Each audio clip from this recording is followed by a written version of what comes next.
सन 1665 रोजी पुरंदरच्या तहाच्या वेळी महाराजांनी कोंढाणागड व कोंढाणागडचा भाग असलेला खानकडा मोगलांना दिला.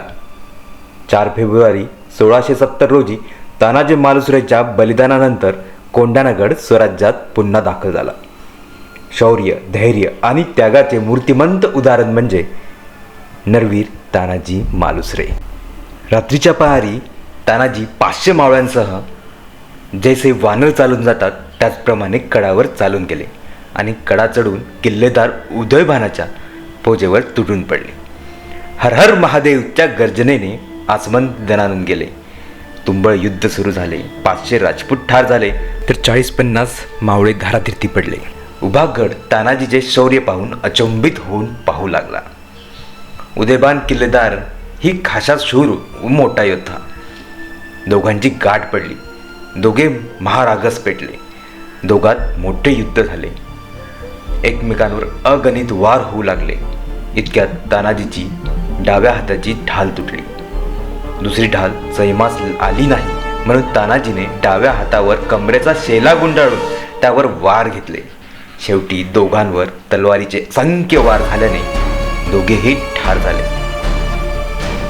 तानाजी जरी पडले तरी सूर्याजींनी हिम्मत धरून बाकीचे राजपूत ठार केले आणि किल्ला काबीज केला. गडावर पागेचे खण होते ते पेटून गड जिंकल्याची इशारत केली गेली. त्याचा उजेड शिवरायांनी गडावरून पाहिला आणि बोलले की गड घेतला, फत्ते झाले. तर मित्रांनो, ज्या किल्ल्याने अभूतपूर्व शौर्य पाहिलेलं आहे अशा किल्ल्याला आज आपण भेट देतोय. तो म्हणजे सिंहगड फोर्ट आणि पहिलेचं नाव होतं त्याचं कोंढाणा किल्ला. तर चला तर मग वेळ न घालवता आपल्या व्हिडिओला सुरुवात करूयात. या किल्ल्यावर येण्यासाठी तुम्हाला ट्रेकिंगची गरज पडणार नाही, कारण की या किल्ल्याच्या पायथ्यापर्यंत गाडी येते आणि पार्किंगची सोय आहे चांगल्या प्रकारे. तर गाडी पार्क करून आम्ही निघालो होतो. प्रथम आपल्याला पाहायला भेटतो तो आहे पुणे दरवाजा. गडावरती जाण्यासाठी आपल्याला असे 3 दरवाजे लागतात. हा दरवाजा पुणे शहराच्या दिशेला असल्यामुळे या दरवाजाला पुणे दरवाजा असे नाव पडले असेल असा आपण एक अंदाज लावू शकतो.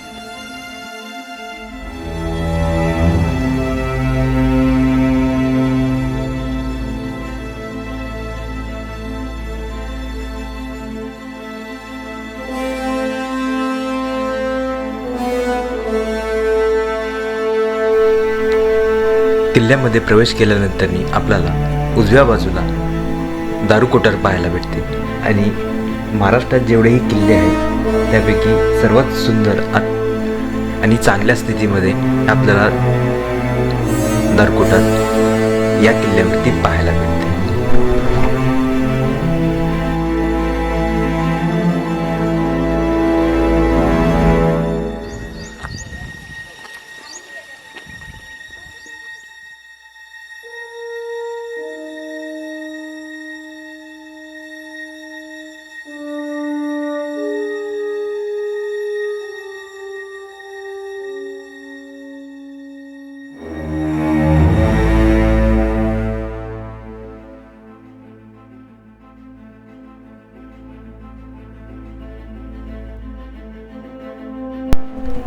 घोडाचा पागा पाण्यात झाल्यानंतर आम्ही निघालो टिळक निवासाकडे.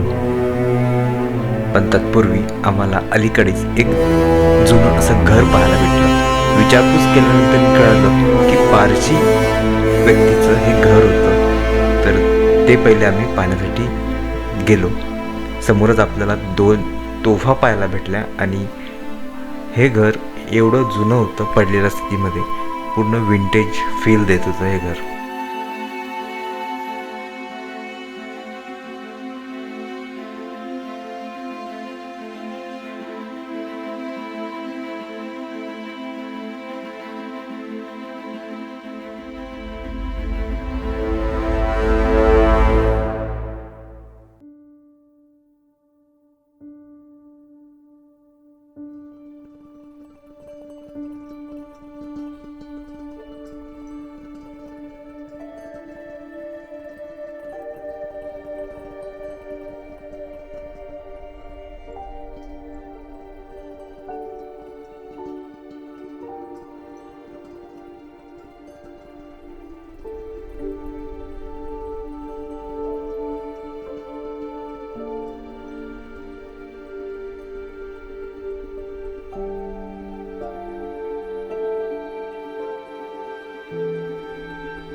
तो पाहून झाल्यानंतर आम्ही आलो टिळक निवासाजवळ. आम्हाला असं वाटलं होतं की टिळक निवास आपल्याला आतमधून पाहायला भेटेल, पण तिथल्या लोकांना विचारल्यानंतर त्यांनी सांगितलं की इथल्या जेही वस्तू होत्या ते पुण्याला स्थलांतरित करण्यात आलेल्या आहेत आणि आता सध्या त्या घराची डागडूज करून दुसरे लोक त्या घरामध्ये राहत आहेत.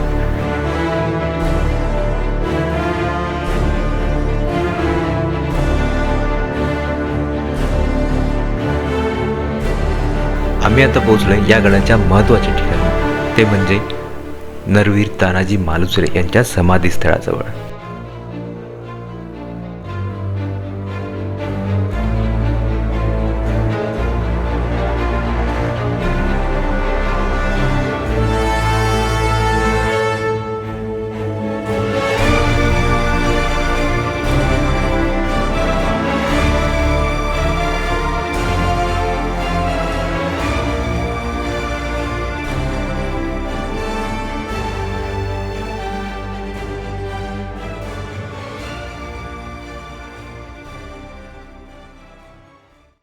नरवीर तानाजी मालुसरे यांच्या स्मारकापुढे नतमस्तक होऊन आम्ही निघालो गडाच्या सर्वोच्च माथ्यावर असलेल्या पुरातन कोंडाणेश्वर महादेवाच्या दगडी मनकडे.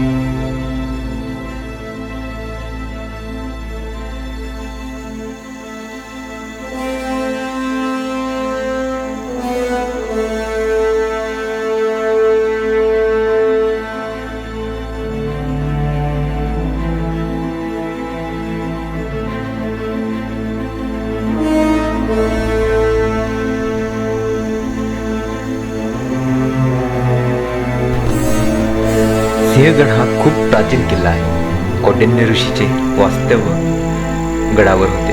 त्यांच्या नावावरून गडाचे कोंढाणा हे नाव रूढ झाले. शहाजीराजांच्या वतीने पुणे जहांगीरीचा कारभार पाहत असताना शिवाजी महाराजांनी सन 1648 मध्ये कोंढाणा स्वतःच्या ताब्यात घेतला. गड ताब्यात आल्यावर राजांनी गडाचे नामकरण सिंहगड असे केले. 1665 रोजी पुरंदर तहाच्या वेळी महाराजांनी सिंहगड व सिंहगडचा भाग असलेला खानकडा मोगलांना दिला. 4 फेब्रुवारी 1670 रोजी तानाजी मालुसरेच्या बलिदानानंतर सिंहगड स्वराज्यात पुन्हा दाखल झाला. 1689 मध्ये सिद्धोजी प्रतापराव गुजर हा गडाचा किल्लेदार होता. औरंगजेबाच्या तुळापूर येथील छावणीवर छापा घालून संताजी घोरपडे, विठोजी चव्हाण हे औरंगजेबाच्या तंबूचे कळस कापून सिंहगडावर आले. 3 मार्च 1700 रोजी राजाराम महाराजांचे याच गडावरती निधन झाले. 2 डिसेंबर 1702 रोजी औरंगजेब सिंहगड जिंकण्यासाठी निघाला. 27 डिसेंबर 1702 रोजी मोगल सैन्य सिंहगडाच्या पायथ्याशी पोहोचले. मुघल इतिहासकार साकी मुस्तेदखान मासिरे अलीमगिरी या ग्रंथात सिंहगडाचे वर्णन करताना असे म्हणतात की वास्तविक पाहता सिंहगड किल्ला इतका मजबूत आहे की परमेश्वरानेच तो मिळून द्यावा, नाहीतर कितीही प्रयत्न करा तो सर होणे शक्य नाही, अशी ही ख्याती होती या सिंहगडाची. 1889 ते 90 मध्ये लोकमान्य टिळक गडावर येऊन राहू लागले. महात्मा गांधी यांची लोकमान्य टिळकांसोबतची भेट सुद्धा सिंहगडावरच झाली. नेताजी सुभाषचंद्र बोस सुद्धा सिंहगडावर येऊन गेल्याचे सांगितले जाते.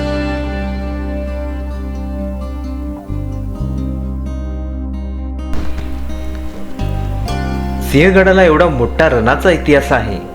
मोठमोठ्या दिग्गज आसमानची सिंहगडाला सहवास लाभलेला आहे. सिंहगडाची वारी ही पिकनिक स्पॉट समजून न करता स्वराज्यासाठी स्वतःच्या प्राणाची आहुती देणाऱ्या वीर तानाजी मालुसरे यांच्या स्मारक म्हणून करावी. या स्मारकाचे पावित्र्य जपणे हे आपले कर्तव्य आहे. सिंहगड ही वीर तानाजीची शय्याभूमी आहे. याची आजमितीस सर्वांनी दखल घेणं गरजेचं आहे. आणि लास्टला एक सांगू इच्छितो की सिंहगडवरची झुणका भाकर ही फेमस नाही आहे. सिंहगडवर फक्त एकच गोष्ट महत्त्वाची आहे, ती म्हणजे नरवीर तानाजी मालुसरे यांची समाधी. तर पिकनिकसाठी येऊ नका या गडावरती. यायचं असेल तर इतिहास जाणून घेण्यासाठी, इतिहास पाहण्यासाठी आणि तो राखण्यासाठी. चला तर मग भेटूयात एका नवीन व्हिडिओमध्ये. हा व्हिडिओ तुम्हाला कसा वाटला हा नक्की कळवा.